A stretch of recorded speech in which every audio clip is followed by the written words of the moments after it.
We do got to talk a little bit of Cavs before we get to our final Browns topic of the day. It's brought to us by FanDuel. The NBA is back. There's no better place to get in on the action than with FanDuel, the official sports betting partner of the NBA. And right now, FanDuel is giving new customers $300 in bonus bets when their first $5 bet wins. So head over to FanDuel.com/UCSS to sign up and play your game with FanDuel, the official sports betting partner of the NBA. The Cavs lost to the Raptors last night. It happens. They were down. What's the 7 Cavs' record against players. good teams, Mike, this year? I'll look that up in a sec. Okay. The Raptors have won 8 in a row. They're second in the East. Just like the Hawks gave the Cavs mismatches and nightmares in terms of the matchup, the Raptors are built in that same mold. Weird matchup. But I want you guys to see this. If anyone didn't watch, if you could take this graphic here full. This is the total field goal attempts in the game for some of the Cavs players. Donovan Mitchell, 6 of 20. Lonzo Ball went 3 of 15, 2 of 12 from 3. That was not good. Jaylon Tyson was 6 of 9. Tyrese Proctor was 2 of 9. Nae'Qwan Tomlin was 6 of 8. Why did I list those guys above Evan Mobley on this list? Because they all took more field goal attempts than Evan Mobley. Evan Mobley was 5 of 6 entering the fourth quarter. Yeah. Donovan could not find his shot. It felt like the perfect opportunity to Evan to step up and be a focal point of the offense down the stretch because from a skill and size standpoint, he is kind of the one mismatch to how Toronto tries to guard.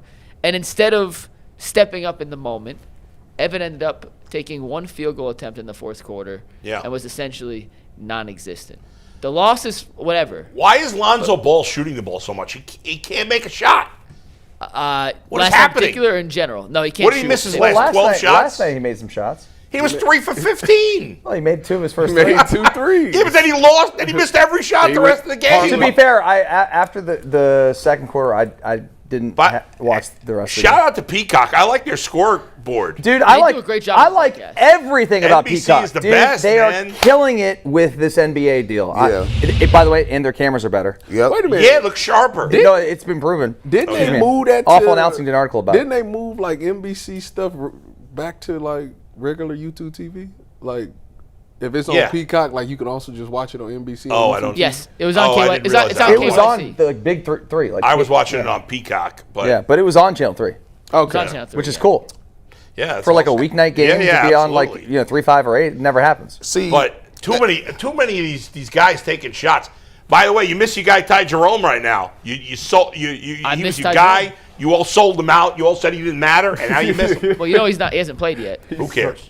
I'm- Of course he didn't play. here's the thing Don't about hurt. What do you mean we sold him out?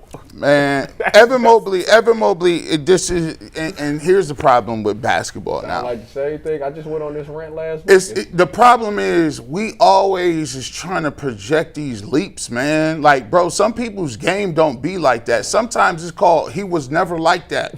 Like sometimes, like he didn't. If you wasn't like that in high school, college, JUCO, junior high, why you think you're gonna get to the highest level and be like that? Like to me, still, this is the problem with Evan Mobley. I could tell you every great scorer. I could tell you every great scorer, and I could tell you where they get their money off at.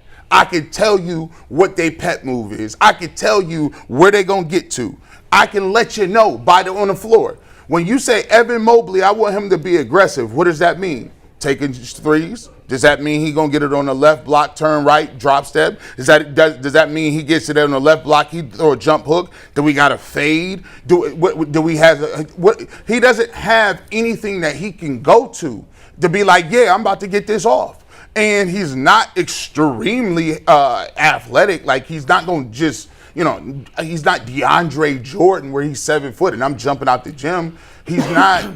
And even when he talk about defensively, yes, he's good defensively, but he's not changing the game like no Wemby or nothing. Yeah. It's like, yes, Nobody does it like Wemby. he's good. Yeah. He's good. Yes, he's good. Good, not great. You know But what? he's not great.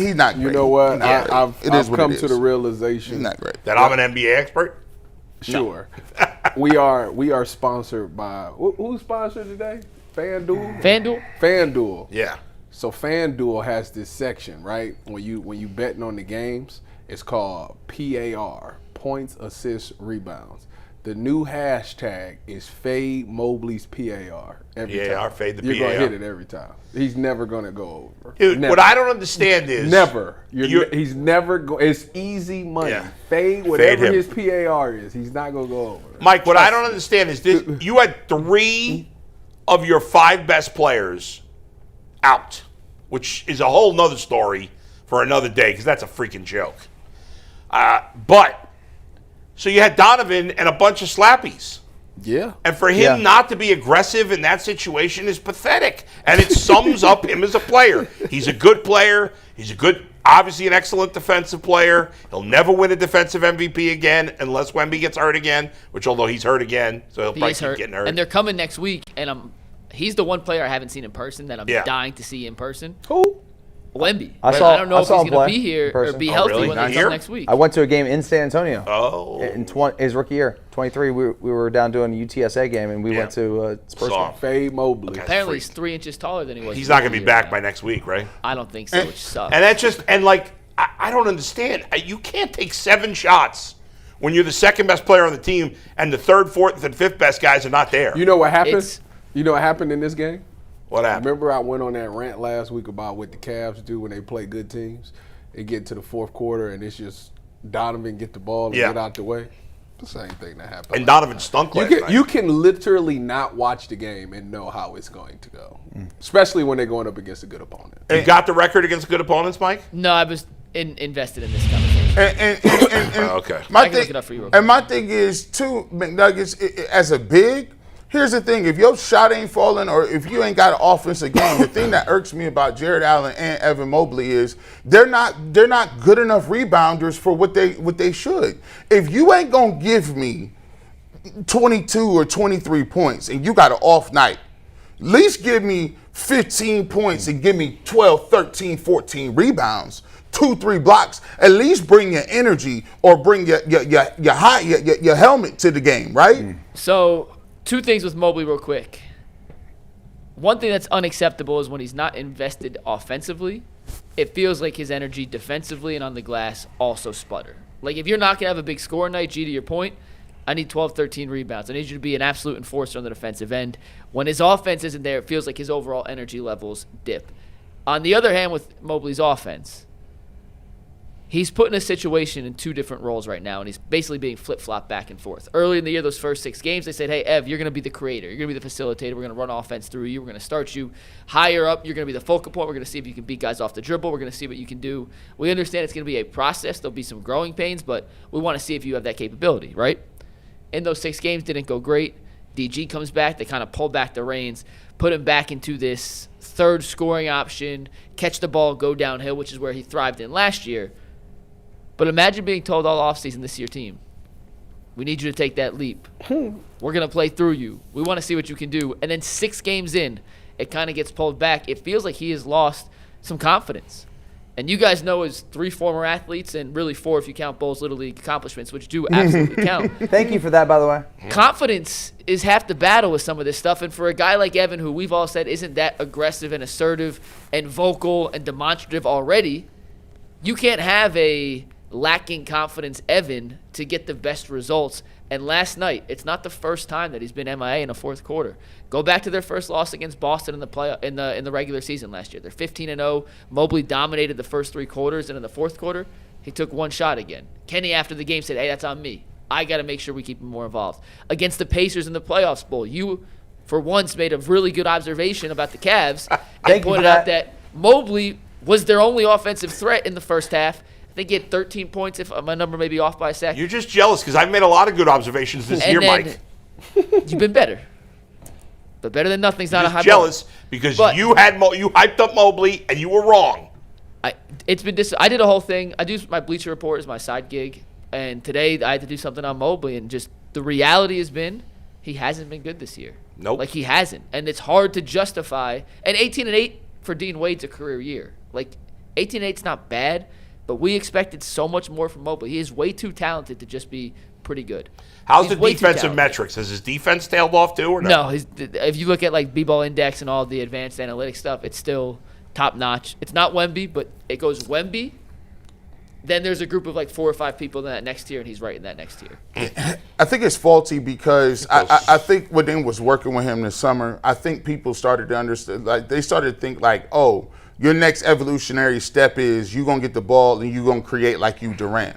He doesn't his handle ain't. He's not Durant. He's not Durant. His handle ain't tight enough to be having the ball at the top of the key, looking to take somebody off the dribble. He put the ball down 3 times. They gonna take that. I feel like he's gonna turn the ball over every time he dribbles more than twice. And guess what? Give him the ball where, yay, you're gonna have 2 dribbles instead of the defense looking at you and guards helping off on you and taking the ball. How's about getting him the ball in certain spots? Put it to you like this. If you watch that game, you know who gets to his spots? Brandon Ingram. Ingram gets to his spots, and he's a stone-cold assassin. Mid-range, he ain't that fast, but he gets right where he needs to be, and that mid-range jumper is money. What is his pet move? If you give him the ball at the elbow and say, Evan, move. Evan, listen, we're going to work on your footwork. He's just not a fluid athlete. He's not a fluid. He's clumsy is a good way to doppy, clumsy. I haven't used that word in a while. What gets me so infuriated is I always think Evan's going to play his best against Toronto because he's going up against Scottie Barnes. And Scottie Barnes beat him for that Rookie of the Year, and it still bothers me. It bothers me more than it bothers him, man. The fact that Scottie Barnes outduels him again because he's more. I just don't understand. Mobley won the first battle between the two. Barnes won the last 2. Understand? Y'all play basketball, Scottie right? Barnes is not that good to me. I don't care what nobody says. Y'all play basketball and y'all play football. When you was a football player in high school and you was playing basketball, you always felt like if you played just a hooper, you had the advantage because you were innately more physical. You wasn't scared of contact. You can move. You can rough it up a little bit. Scottie Barnes is built different than Evan Mobley, and he's a less talented guy.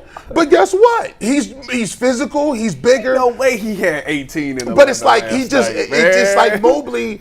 Like when he gets guys that is bigger in stature, it's just like he gets his little stuff nullified. They're like, no. I seen Kevin Durant switch on him, and Durant be like, "You're not posting me up."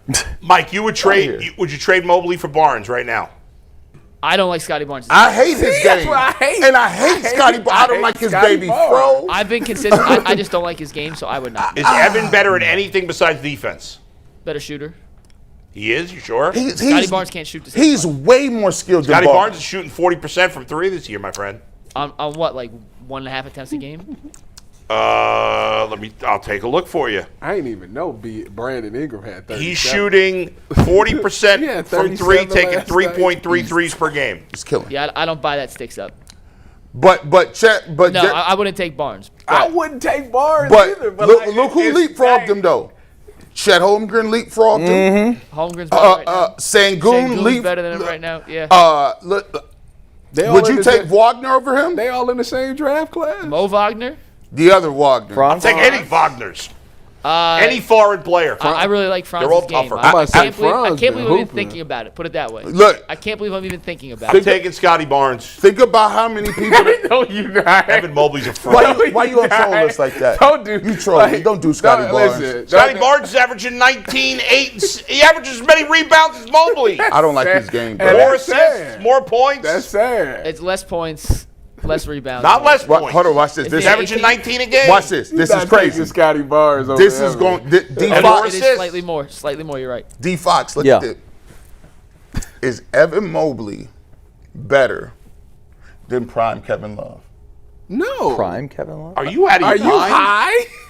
No chance. Prime Kevin Love's a Hall of Famer. And nobody ripped Kevin Love more than me here. And when he was here, he was fat Kevin Love. We gave him. You talking about the 2020 Kevin Love? No, fat Kevin Love was good. Like Kevin Love was great. He got skinny and he stunk. I'm sitting here thinking about it. The skinny Kevin Love 2014, the 2016 skinny Kevin Love. Well, he was. I don't know if this Mobley is better than that version. No. Kevin Love at his best is way better than Mobley. Not even close. Mobley's the highest. He just needs to play better. Like point blank. Mobley got to play better. Mobley is a better overall player. Kevin Love was better offensively. That's probably a good way to put it. All right, guys, we got one last topic. Mobley's not a better all-around player than Kevin Love just because he plays better defense. Hold on, wait a minute. We sit here dogging Evan, but we not going to go overboard. Kevin Love is a much better scorer, a much better shooter, a much better rebounder, a much better passer. He's better at everything but defense. Let me know in the chat. And I hate it. I killed Kevin Love when he was here. Let me know. Mike, don't be crazy. Evan Mobley's not a better basketball player than Kevin Love. That's crazy. I said prime Kevin Love's better, yeah. Of course. I'm throwing it in there.